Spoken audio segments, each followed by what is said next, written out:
জাতীয়তাবাদী দল বিএনপি এবং জামায়াত ইসলামের জনপ্রিয়তা কিছুটা কমে গেলেও জাতীয় নাগরিক পার্টি এনসিপির সমর্থন বেড়েছে।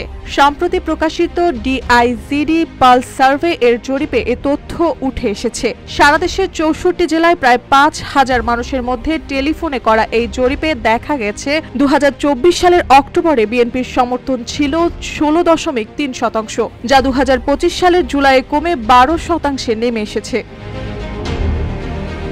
জামায়াতের পক্ষে ভোট পড়েছে ১০.৪০%, আর এনসিপির সমর্থন বেড়ে ২% থেকে ২.৮% পৌঁছেছে।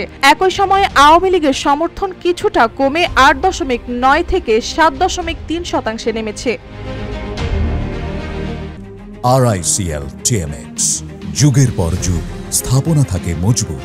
জরিপে আরও দেখা গেছে ভোটারদের মধ্যে সিদ্ধান্তহীনতার হার বৃদ্ধি পেয়েছে। ২০২৪ সালের অক্টোবরে যারা ভোট দেওয়ার সিদ্ধান্ত নিতে পারেননি তাদের হার ছিল ৩৭.৬%, যা ২০২৫ সালের জুলাইয়ে বেড়ে ৪৮.৫% দাঁড়িয়েছে।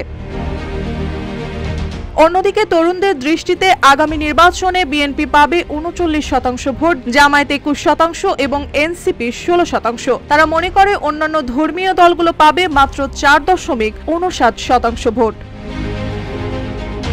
সাম্প্রতিক এই জরিপগুলো দেশের রাজনৈতিক পরিস্থিতি এবং ভোটারদের মনোভাবের পরিবর্তন তুলে ধরেছে, যা আগামী নির্বাচনের প্রেক্ষাপটে গুরুত্বপূর্ণ হয়ে উঠতে পারে। মার্জিয়া মৌ, রূপালী বাংলাদেশ।